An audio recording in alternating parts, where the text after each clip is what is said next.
Okay, welcome to our Higher Education Action Team December call and also our last quarterly Climate Career Connections panel. So we're very excited to have two incredible guests with us. In the interest of time, though, I would love it if folks who are joining us who are not panelists would like to introduce themselves in the chat. Just tell us a little bit about who you are, your pronouns, if they're not in your Zoom name, where you're based, what university you're attending, if you're still a student, and our connection before content question, which I will also pose to our esteemed panelists, is what is your favorite winter activity? Because it is getting to be that time, or so I am told. For those of you who don't know me, I will introduce myself. So I'm Stephanie Munguia. My pronouns are she, her, and ella. I am based in Miami, Florida, on the lands of the Seminole, Miccosukee, and Tequesta. And I am the student engagement manager for CCL, in addition to being a full-time PhD student myself at Florida International University. And I am told that it's time for winter activities, but obviously being in Miami, I don't really know what that means. So I'm just very excited to be able to walk around outside in like pants and not be miserably hot for a couple of weeks. I think that's probably all we'll get. So with that, please feel free to follow my lead in the chat. I just went ahead and put those prompts in there for you. And we will just jump right in with our panelists here. And I will read their bio so you get a sense of who is in the room, other than they're fantastic. And then they'll get a little bit of a chance to introduce themselves, and we'll get into questions at that point. So first of all, we have Yasmin Yacoby, who is the Deputy Chief of Staff at the U.S. Department of Energy's Office of Economic Impact and Diversity. Her work focuses on the equitability and accessibility of energy systems, programs, and policies, and she's working to ensure that everyone has access to clean, affordable, and dependable energy. Yasmin has also worked extensively on various presidential executive orders and has prepared and co-authored White House deliverables in the form of analytic reports and agency-wide action plans to meet deadlines for the implementation of Executive Order 14008 on the Justice 40 initiative, which you may have heard of. We've talked about that a couple times. And Executive Order 13985 on racial justice, as well as Executive Order 14035 on diversity, equity, inclusion, and accessibility. Prior to her role at DOE-ED, Yasmin worked for the Rhode Island Office of Energy Resources as their first ever Energy Justice Program Manager, which I just love seeing a title like that out in the world. That's awesome. She worked together with members of her department, other state agencies, and frontline communities to strengthen access to and benefit from the clean energy system to frontline communities of color and low-income households.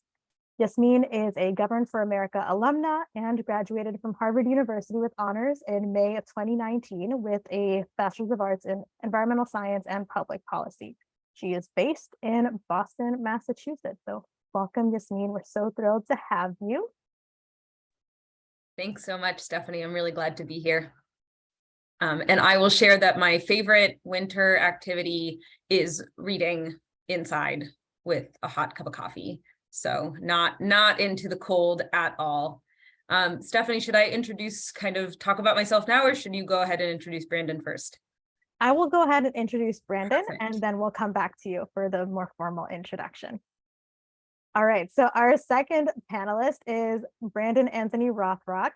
He is an assistant program manager of energy efficiency at TRC Companies, Inc., where he manages New Jersey's residential new construction program. Brandon is also a board member for OUT for Sustainability, a queer-led and volunteer-run platform for co-creating climate resilience and environmental justice for and by LGBTQIA+ communities. He has been a part of various fellowships at environmental nonprofits, including right here at Citizens Climate Lobby, we'd love to see, the Rachel Carson Council, Sustainable Jersey, and Environmental Defense Fund, and utilizes his expertise to provide free mentoring services for young professionals and college students who are interested in sustainability-focused careers. He holds a Bachelor's of Science in Geography from the Pennsylvania State University and a Master's of Art in Geography from West Virginia University. more information about his work can be found on his personal website, which is the Inclusive Environment. So I will make sure to put that link into the chat for any of you who want to explore a little bit more about Brandon's work. But Brandon, it is such a pleasure to have you here again, I guess. Yeah, thanks for having me, Stephanie. Looking forward to this panel discussion. Yeah. Well, what is your favorite winter activity, Brandon? I really like driving after like a snowstorm to see like all the mounds of snow everywhere in New Jersey. I also really like going snow tubing, but I haven't really done that in a lot of years, so maybe I'll do it this upcoming winter. All right. I mean, those sound like really fun activities. I have to admit, when you first said driving after a snowstorm, like the South Floridian in me kind of freaked out and was like, isn't that the opposite of what you should do? But I guess a snowstorm doesn't necessarily mean black ice on the roads either. So I could imagine that could be pretty if you're not afraid that you're going to slip and slide all over the place. Great. All right. So I will turn it over to Yasmin. Just please, both of you, tell us a bit about yourself in about 2 minutes or less. Obviously, the attendees know what's in your bio. So share with us anything that didn't make the cut into that very brief bio that you would like to give us for context. Thanks so much, Stephanie. I'm really excited to be here with everybody today. I'll keep it nice and short. You know, I think that the bio covered really what I wanted to share, and the questions that we have for today are going to be really interesting for us to talk about. But like Stephanie said, the focus of my work has been predominantly on energy and environmental justice. You know, making sure that those who are most impacted by the climate crisis have a chance to participate and benefit from this clean energy transition that we're in. So that's the work that I do. That's the work that I care about, and I'm really excited to be here. I'll also just share some personal fun facts because I feel like that's always fun. I am one of 4 children. All of my siblings and I have the same initials, which are YY. So my parents really did some good work there. I love hiking. I love being outside when it's not cold. I'm a rock climber and I love to knit. So those are my fun facts. And Brandon, I'll pass it over to you. Yeah, thanks, Yasmin. Hi, everyone. I think my bio did me justice pretty well, like Yasmin. I guess I would say that my work, while it is in clean energy, is really focused on DEIJ in the environment. I would say, as I was working at Environmental Defense Fund as a Climate Corps fellow last year, and as a consultant on their justice and equity team, I really helped work on EDF's first environmental justice report. So sort of figuring out where a large nonprofit organization focused on the environment is sort of standing in the environmental justice movement.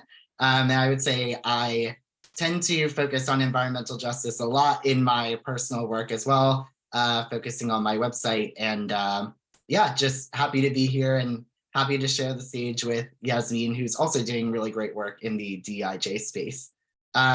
On top of that, I live in Princeton, New Jersey. I'm more so from Northwest New Jersey, but moved a little south for work. I have 2 brothers that are twins. I'm not a twin, they're twins that are younger than me by 2 years. And yeah, that's pretty much it.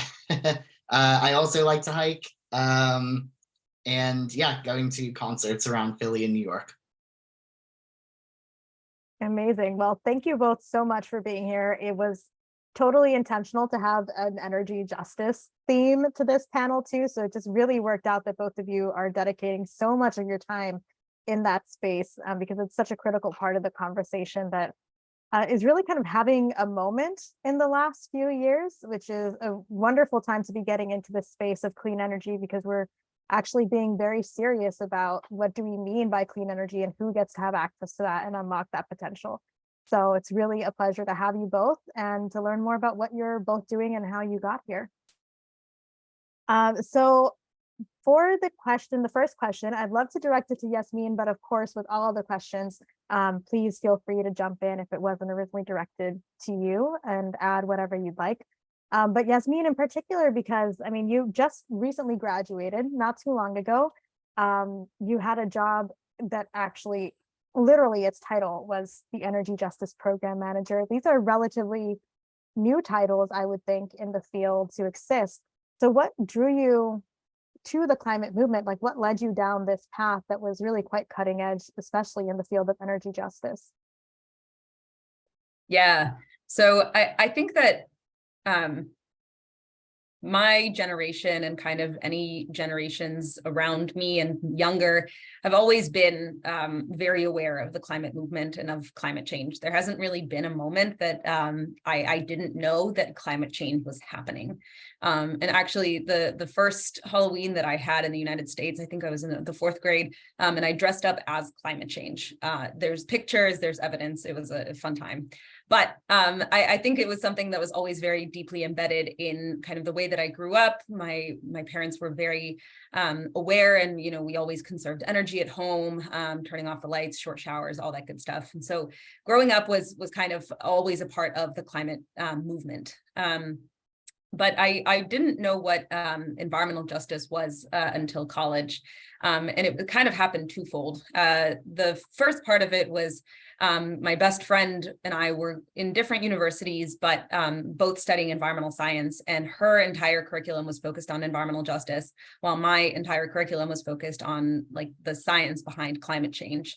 And I really didn't understand where people came into the equation. They just weren't talked about. And the more conversations I had with her, the more I kind of started to understand that there is something deeply missing from my curriculum. And so I started to explore it.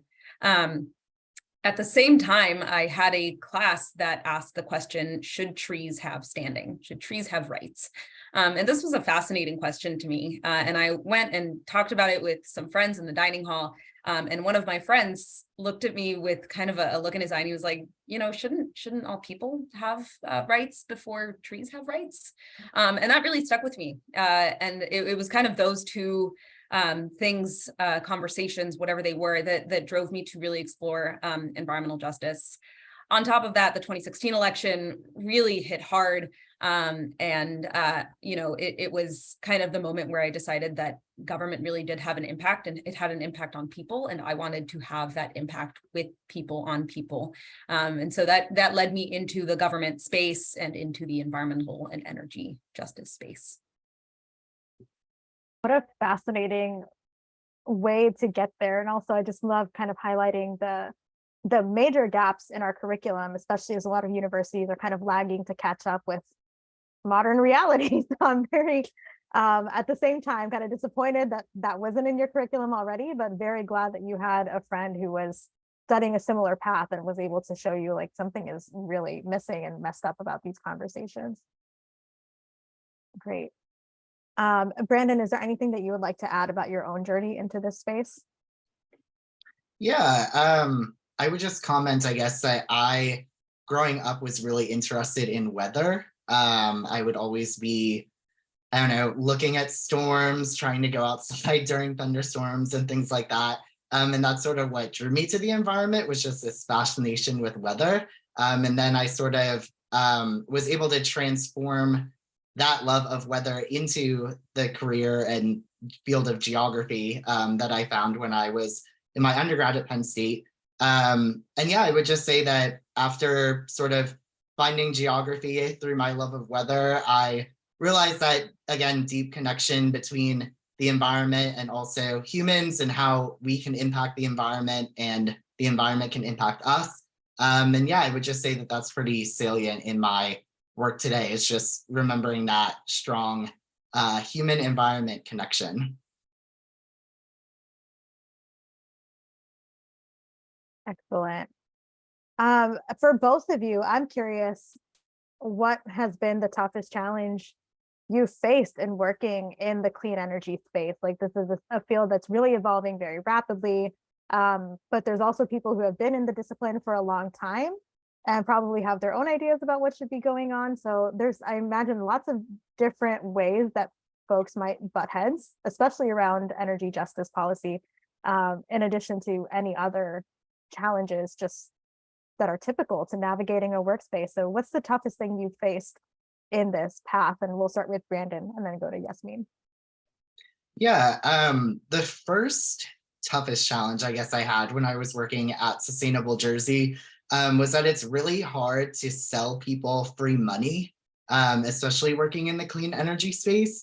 I would say particularly in my current job as well.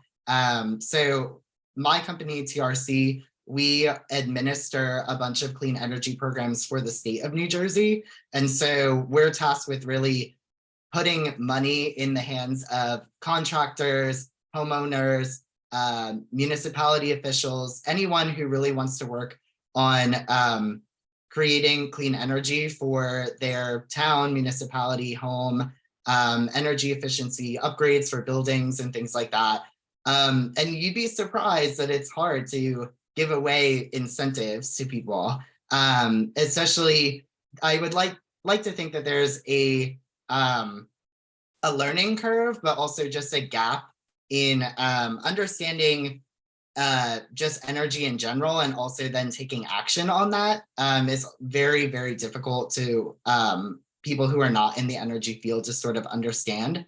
And I would say another challenge that I have come across in my current job is that we are right now trying to reinvent the residential new construction program that I'm working on, and expanding it to all new construction under sort of one umbrella for the state. So combining like residential projects and commercial projects together. And it's been really difficult sort of, again, that communication piece with stakeholders, either through the state or through towns, municipalities in New Jersey. And then also just sort of figuring out the back end of things. I guess everyone has these sort of like lofty goals with clean energy, but there's sort of like a huge gap between an idea versus actual implementation. And I think that's something that my team at least has been struggling with right now, sort of how we can best serve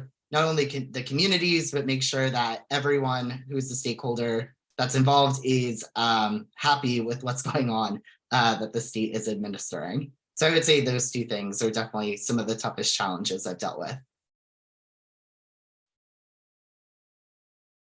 I would definitely agree that public participation and figuring out community engagement and actually, social acceptance and all of those different elements is a huge, huge challenge that I faced. For me, this question kind of split up into two categories. I feel like there is like actual challenges that we face in the energy space. And then there are emotional challenges that we face in the energy space. Emotionally, I can talk for hours about all of the challenges that we face, but I think, climate grief is definitely something that I struggle with a lot, finding a way to keep moving forward, even in the face of what feels like impending doom. And, working in the space definitely helps, knowing that I'm contributing to the solution, but that's definitely something that weighs on me. In terms of actual challenges, I think there are kind of two challenges that I face very frequently. The first is marrying the technical and the social elements of energy. In my mind, energy and climate are incredibly interdisciplinary fields, right? They have all of these different elements that feed into them, that make them what they are. But the energy space has predominantly tended to be a very technical space. People in the energy space are frequently engineers, right? It's a really a very technical field. And so having conversations that are really social in nature, like energy justice, like environmental justice, like diversity, equity, inclusion, and accessibility, people don't see the intersection. And it's really hard to get folks to think about the social pieces from the onset of technological development, right? There are technologies that we're still working to develop, and people are saying, let me figure out the technology, and then we can think about the social piece, then we can think about the end user.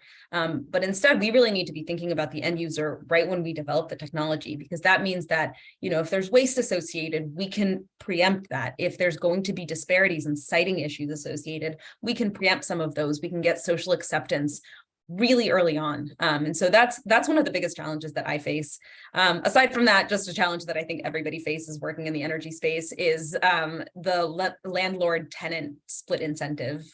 Are folks familiar with that split incentive? By a show of hands, No, okay. So the landlord tenant split incentive, thanks, Brandon, is essentially a problem that we face in the energy efficiency space, where tenants live in really inefficient houses, really inefficient buildings that are really leaky. They're not updated. They're sometimes not up to code, and they pay the utilities on those on their rental property.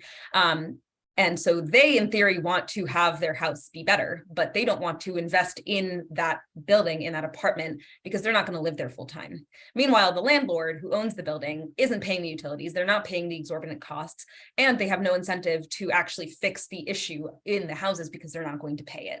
And if the tenant doesn't like it, if the tenant complains, they can evict them, right? So that's a really big issue that we have been trying to solve for and figure out, how do we bridge that gap. And I know that there are states that offer literally 100% incentives for landlords to fix their apartments, to, get all of these replacements, and the landlords still don't do it because they just don't have the reason to. They're not living with the leaky windows, with the mold, with whatever else.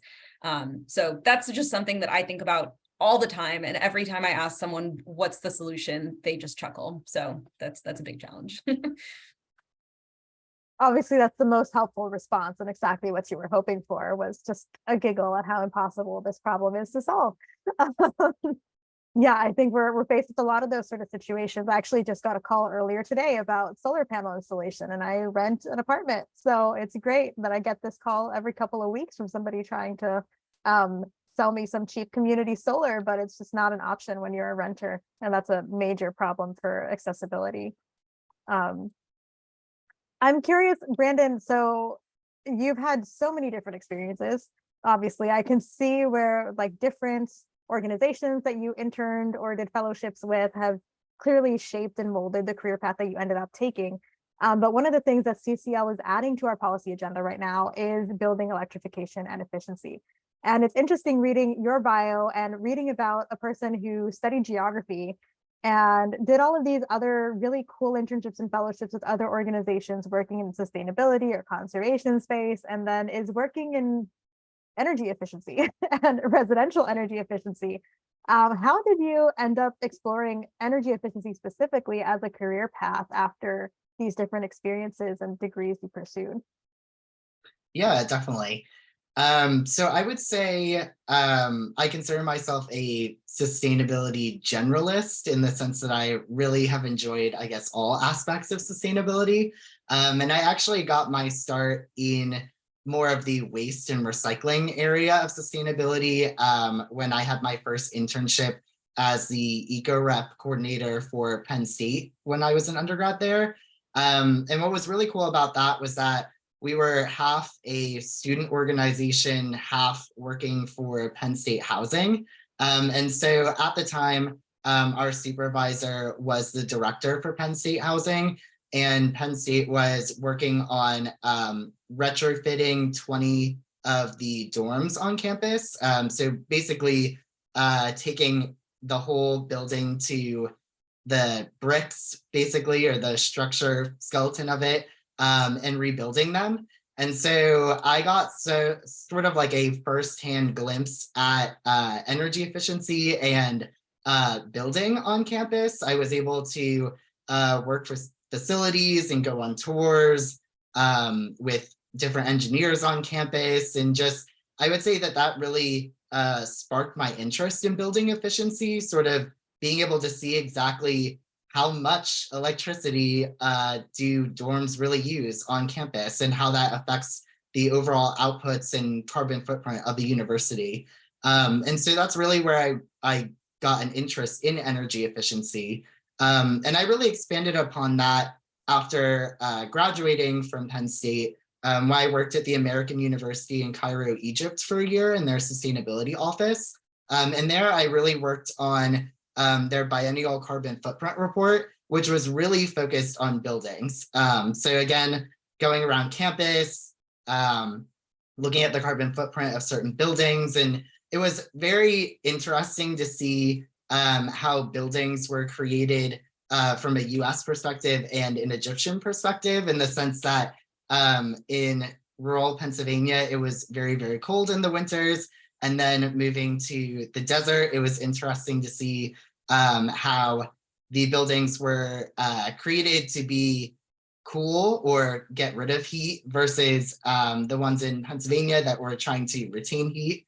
So it was really interesting to sort of see that difference when I was there. And then I would say my internship with Sustainable Jersey as a Climate Corps fellow when I was in my master's was again really focused on energy efficiency for municipalities and school districts in New Jersey. So I was paired with 2 school districts and 1 municipality in the shore area of New Jersey. And we were really focused on going through utility bills, doing walkthroughs of buildings to understand if teachers or administrators were cold or hot in certain areas of the buildings, things like that. And then also working through different incentive options that the state had. So walking them through sort of a process as to why it's important to look at the energy efficiency in buildings. Also, as in a similar vein, dealing with the climate crisis, buildings are actually the highest, if not one of the highest areas of carbon emissions. So it's really important to sort of focus on buildings. And that's sort of how I got to my current job right now, where I work on incentive programs for the state.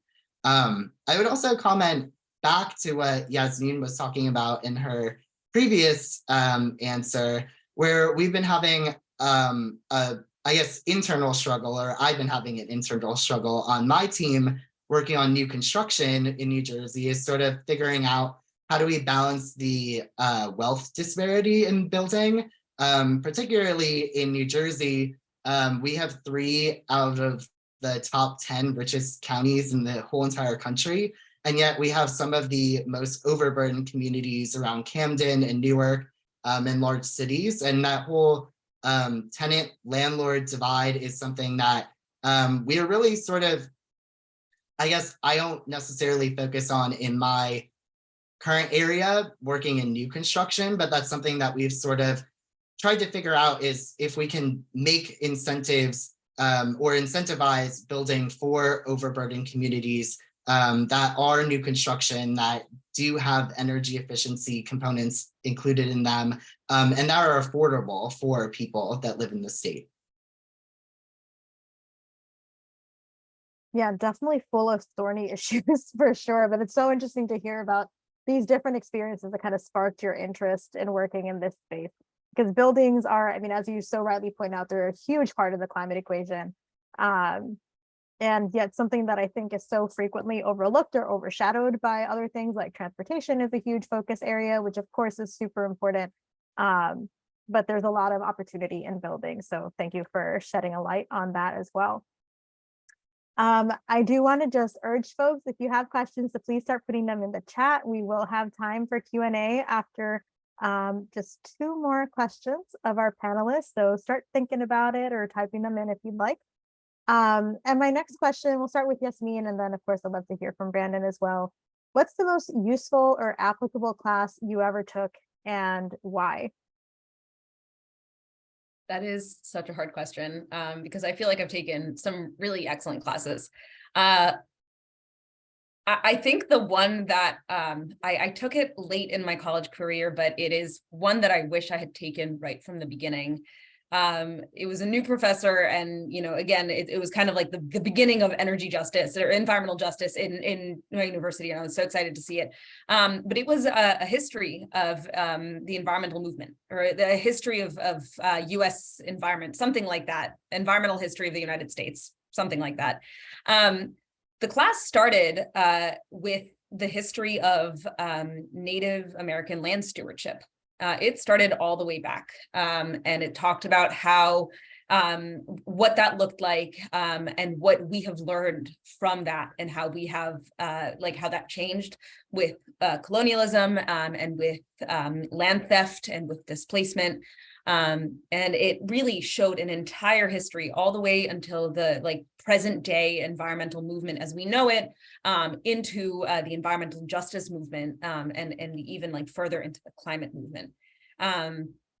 So I think that was one of the best classes that I took, because it highlighted all of those interdisciplinary elements that I felt were so lacking in the other classes that I took that were really very technical in nature. It looked at kind of history in all of its aspects. It talked about redlining.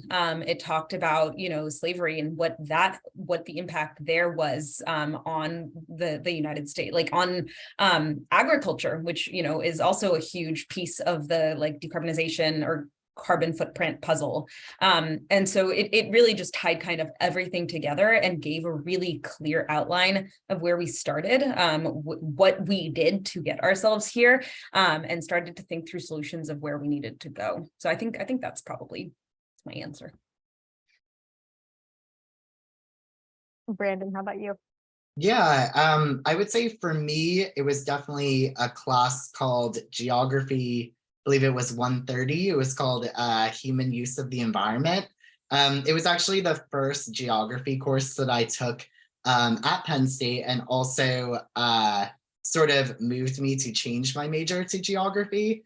It was a class, for those of you who are unfamiliar with the field of geography, it really speaks to what Yasmin was talking about with being interdisciplinary, in the sense that geography really ties together science and the humanities. And so with this class, it was really interesting because it was taught by a professor who was one of the lead authors on the Intergovernmental Panel on Climate Change. I believe it was in I'm probably dating myself now. I think it was maybe 2015. So not the latest report, but the report before that.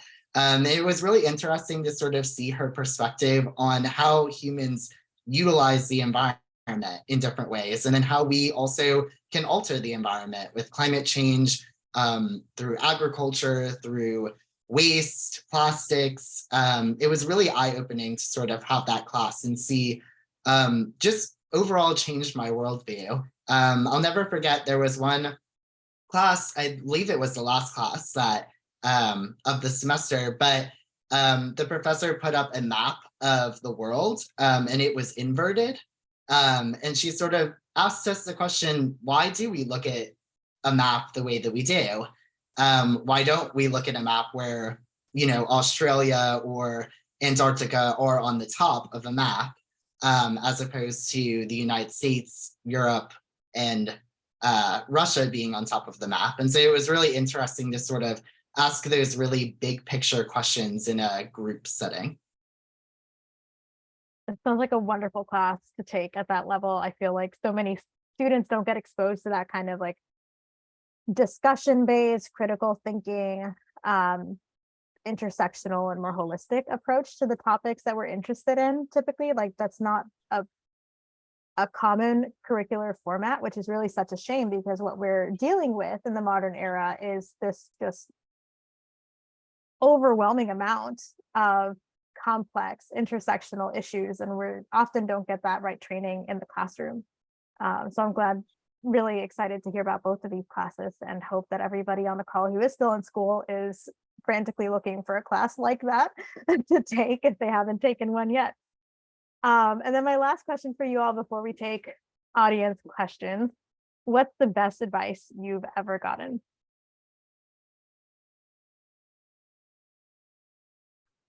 Yasmin, we can go to you first.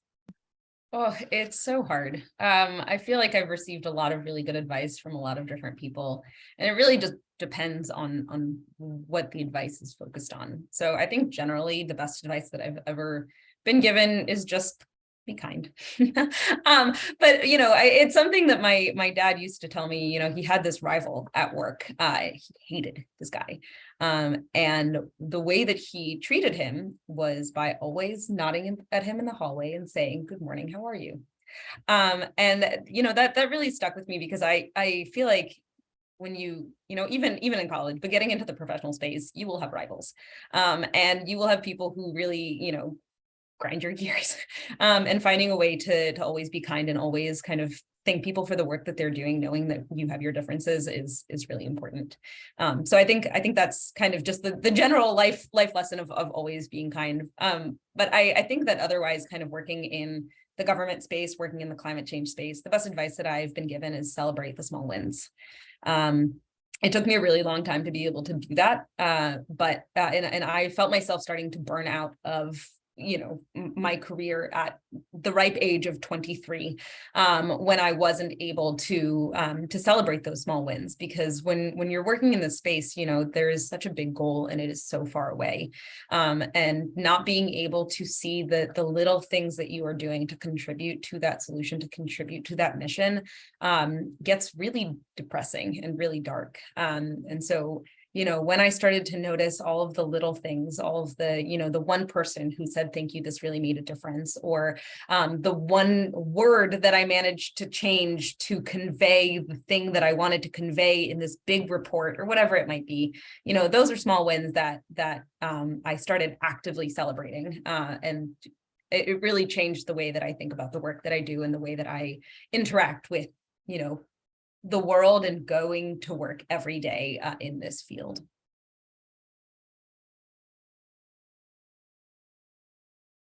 I love both of those, and they're both so very well aligned with CCL values as well. So, I mean, we could not have scripted that better for you, Yasmin. Thank you for sharing those. Brandon, what's the best advice that you've ever gotten?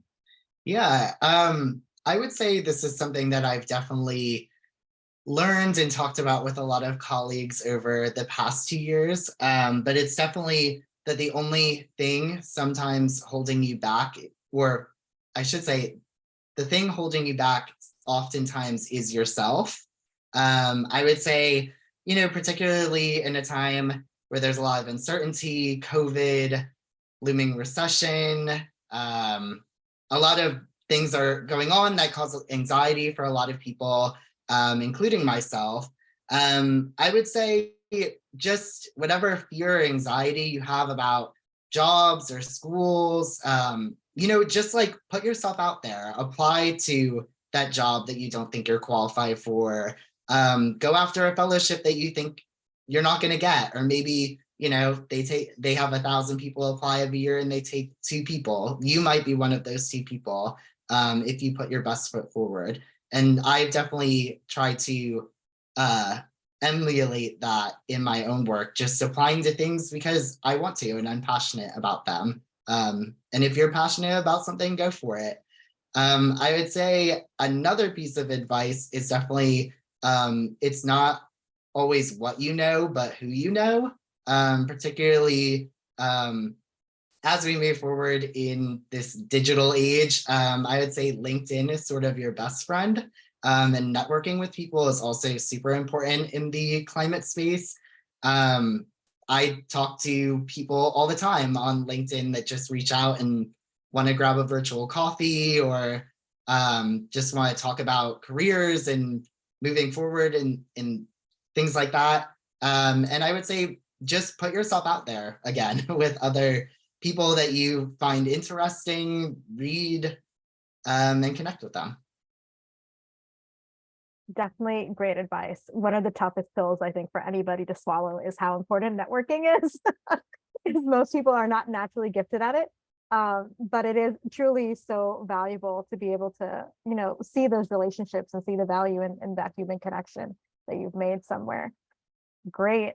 So we do have quite a few questions in the chat. We'll try to get to a few of them, maybe all of them, but I'll just go ahead and read them kind of down the list here. We have a question from Gary related to building carbon footprints. I think Brandon, will go for you first. Gary says, you would think that we'd want to decorate the tops of buildings with solar panels to offset some of the carbon footprints that building activities generally produce. Would this be a realistic solution? Yeah, I guess my go-to answer would be it depends. I think in certain climates, it might be more beneficial to put solar panels on buildings, where in other cases it might not. For example, when I was having these conversations on building new dorms at Penn State, we really asked the question, can we put solar panels on these buildings? Would it be applicable? Would we be saving the energy that we think we're going to save?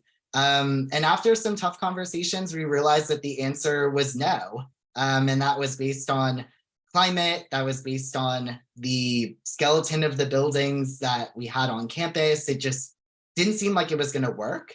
And I guess to that point, I would say that it's really helpful to sort of look at buildings holistically, sort of not just focusing on maybe solar panels, but focusing on windows, HVAC systems, lighting.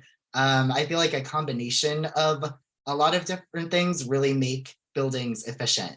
And sort of like thinking outside the box and also taking climate into consideration is super helpful when you're thinking about building efficiency. So I guess short answer, it depends. That is always a wonderful short go-to answer. Yasmin, I think I want to pose the next question to you, because as a Harvard grad, Harvard is one of the schools that most recently got a decent amount of press for saying they were going to divest from fossil fuels. So Allison in the chat is asking, with respect to the University of California schools that recently announced they're divesting from fossil fuels. I love seeing this trend come back around, because this was the thing when I was an undergrad as well. I volunteered on fossil fuel divestment campaign, so it's super cool. Do you believe that this will be a trend again? And if so, how do you think this affects how schools run, especially since many of those large endowments, which help a lot more of those marginalized population students to attend, are typically backed by fossil fuel money? Yeah, this is a really fascinating question, and I'm trying to think of the best answer here, and I don't know that I have one. I hope this is a trend again. I hope that it becomes more than a trend, and I hope that, you know, we actually begin to see schools properly divesting from fossil fuels. And really, I think that this is not a question that we need to noodle on.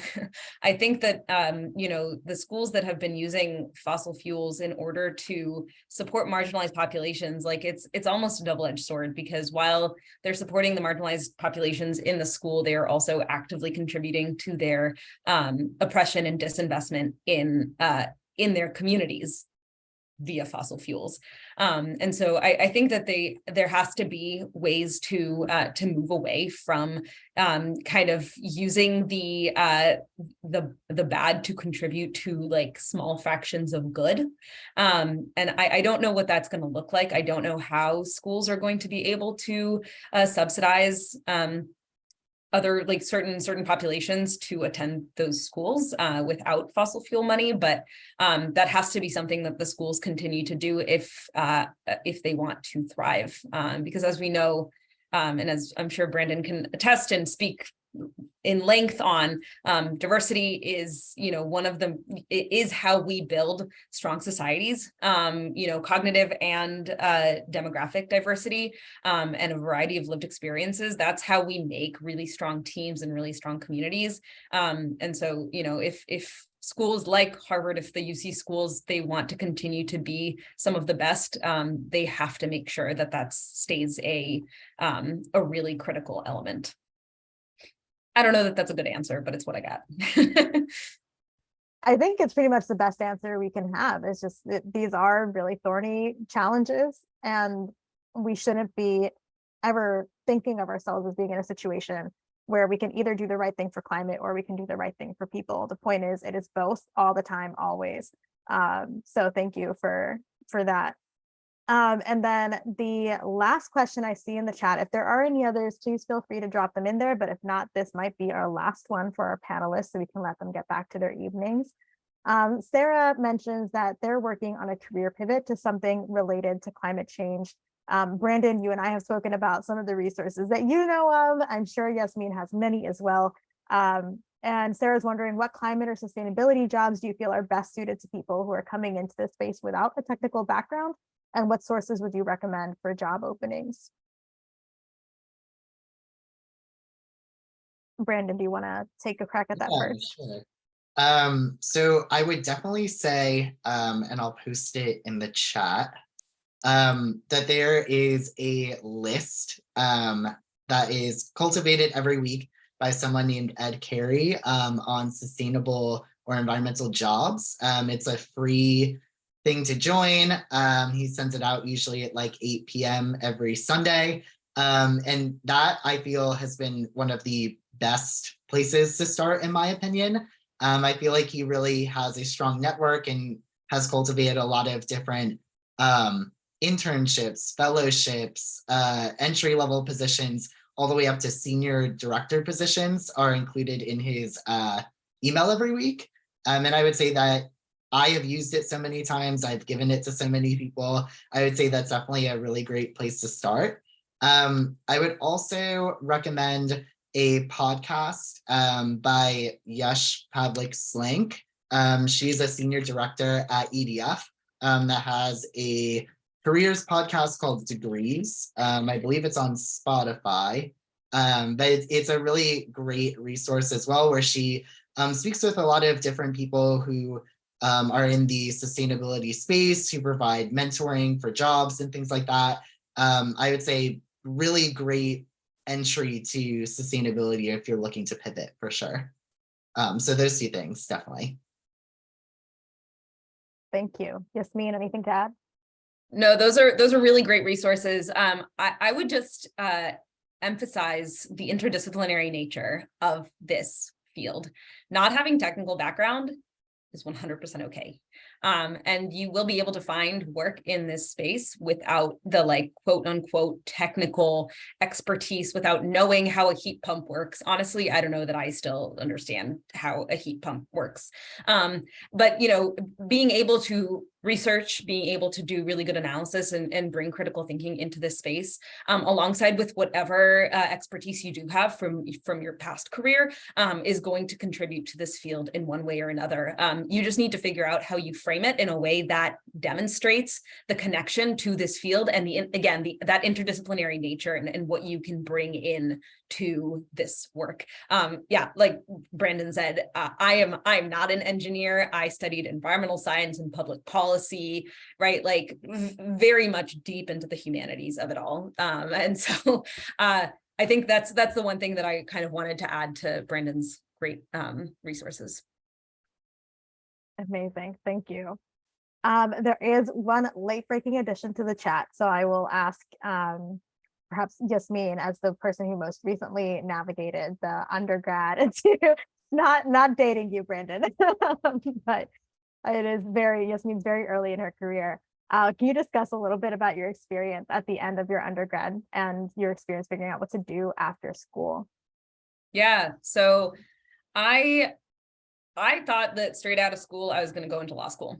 That was kind of the path that was carved out for me. That was what I thought was the right choice. And I can't express how glad I am that I did not do that. The best advice that I can give right now to folks who are trying to figure out what to do after college is to go work and work in the career that or in the field that you think might be interesting to you. The way that most people find out what they want to do is by working a job that they don't want to work in. And I definitely did that in an internship in undergrad. I was, it was an advocacy work, and I found out that advocacy was definitely not for me. I did not have the patience to be kind to people who were actively unkind to you. So just that's one piece of it. And really finding, getting some work experience under your belt before pursuing any kind of higher education is something that I would always recommend, especially considering, higher ed is probably where you will end up working, or whatever you do for your higher ed degree is kind of the field that you will likely be in. And so I would hope that you really like it. But kind of the way that I navigated the end of my undergrad career, I didn't know what I wanted to do. I just realized after kind of thinking a little bit on it that going straight into school was not what I wanted, and that I was doing it just because I didn't know what else to do, which wasn't a really good reason to do it. And so I got in touch with the guidance counselors or career counselors at Harvard and started talking to them and started getting on listservs, going to all of these like career panels and really doing that networking thing that felt so daunting, but was really important. And one of the emails that I got was for a fellowship called Govern for America, And again, I knew after the 2016 election that government was something that I could be interested in. Public policy was something that I could be interested in. And I didn't really know how to get my foot in the door, but this seemed like a good opportunity. And like Brandon said, I didn't think I was qualified, but I applied anyway. And out of, thousands of applications, mine was selected and I got placed to work with in a state agency on energy justice. So that was kind of my path. But really it was a lot of networking. It was a lot of career fairs and a lot of, sitting at home and being like, I don't know what I want to do. And I don't want to go to this career fair, and then not going because that's okay too. But, just really pushing yourself to explore all of the different options, applying to different fellowships and things like that, and applying to all the jobs that you don't think you're qualified for, because you know what, you probably are qualified for them. Absolutely amazing advice, Yasmin. Thank you so much to you and to Brandon. Thank you both so much for spending some time with us this evening.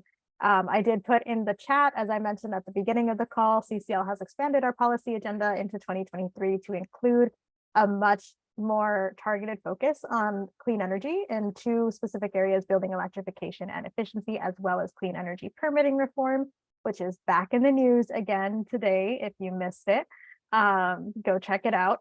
So yeah, there's going to be lots of opportunity to dig into this topic with our groups, lots of opportunity, hopefully, to continue having these conversations with folks like Yasmin and Brandon in the months ahead as we figure out how CCL can contribute to this space. But truly, thank you both so much for being with us this evening. Excellent. Thanks so much, everybody. Yeah, thank you. Yeah. So I also wanted to just acknowledge, Philip, you gave us a wonderful segue into another important thing, which is it's the end of the semester. So folks might be graduating in the next couple of weeks, potentially. So if any of you are graduating, I just wanted to take a moment to say congratulations. This is a huge milestone in your life and an incredibly exciting time, even if it is nerve-wracking. And please to know that our higher ed action team is here for you as a graduate as well. So don't feel like you're getting kicked out the door just because you're getting that diploma. We're super proud of you and excited to help you transition to whatever comes next. I did also want to share, this past weekend, we had our virtual conference, and there was one segment that just I've heard over and over from people that really resonated with them. So I wanted to just replay that and amplify that voice in this space, because it is also a youth voice. If you attended, you might know already what I'm about to play for you. But this is a quick snippet from Gigi Sato's volunteer keynote about her leadership experience in her chapter as a high school student. To finish off, I want to stress that leadership is a powerful tool. It is much easier to use than one might think. Truly, anyone can be a leader. You hear it all the time, but I really need it. I wrote this talk in my bed. It does not require a very special person to lead. All that set me apart from others, what sets all of us here apart from others, is that I cared. I cared deeply about the issue of climate change, and I was willing to work against it. 8 months later, I'm meeting with Congresspeople, I'm organizing events, and I'm here talking to all of you. I hope that highlights how leadership can propel you to a whole new level. In honesty, the climate movement is in desperate need of leaders of all kinds. We need more people to guide volunteers, people to make climate action accessible and easy for others. And if you have that will to help, if you have that passion, you can lead. I promise that all of you are capable. Just such a great reminder from a young person about, I just love Gigi's point about it doesn't take a special person. There's nothing particularly special that is required to be a leader. And I think that very much resonates with what we heard from Yasmin and Brandon tonight. There's not a specific special skill set that you need to have to go into a career path into clean energy and climate change, making an impact there. So I just wanted to share that with folks and encourage you all. We don't have a whole lot of time left. So typically we would have a bit more time for group discussion, but the panel was just so rich. I didn't want to push people forward. But I do just want to hold space for a couple of minutes if folks would like to share anything that they're really taking away from the conference this past weekend, if you were able to attend. If there's anything that stood out to you, or also anything that you'd like to dig into more and learn more about.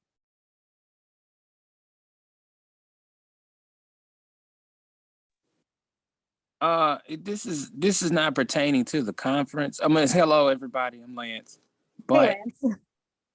in the chat, there was a question that was asked about figuring out what to do after school. Is that the name of the book or the article? Or I mean, is it the name of the article is called Degrees? Because he answered it, he says degrees. Most of my colleagues. Yes. I believe Degrees was the name of the podcast that Brandon was speaking about. Okay. Mhm. I will definitely, I'll follow up. The recording should be ready pretty shortly after our call tonight, and we'll probably go out tomorrow through our listserv. But I will make sure to pay extra close attention to some of the resources and like internship and fellowship opportunities that Brandon specifically called out, and I'll include that in our action sheet to update that, which I'll put the link to that in the chat as well, and you can find it on the event page for tonight's event. All right. Cool. Thanks. Amazing, Francis. I'm so excited to hear that you're going to be pursuing those tax incentives. What a great way to hear directly from folks who are working in the clean energy space that it's hard to give away free money. Wonderful reminder to folks who can take advantage of those tax incentives and credits to please go and do so, because that demand is what really lights fire under our decision makers to keep pursuing policies like the Inflation Reduction Act to make those more widely available.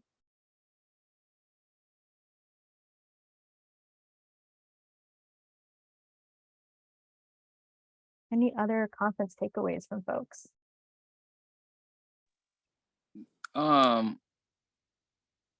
There was a part of that conference where they were talking about solar energy and the benefits of IRAs and how that benefits people who have like electric cars, or if you decide to get solar panels, is there some kind of incentive to do that?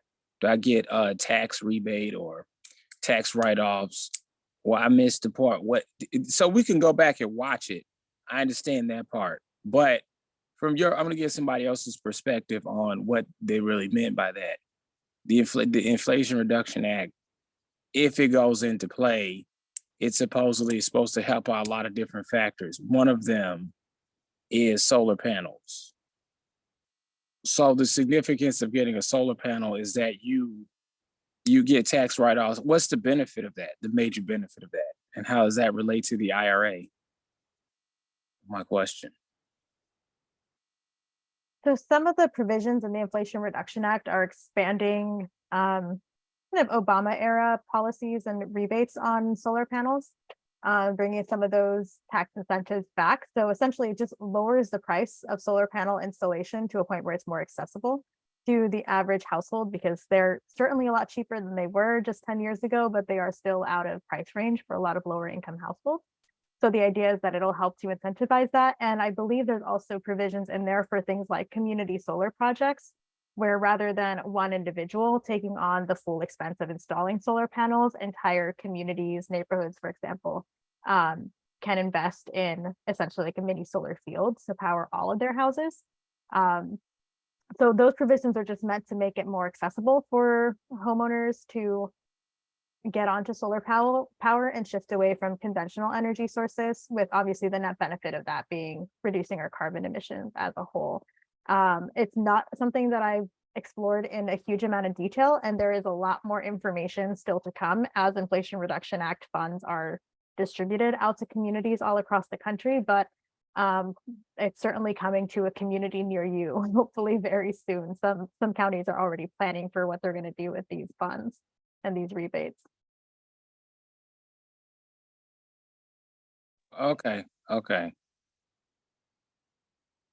Excellent. What about the slides of that as well? Will those also be offered, or is it just a recording?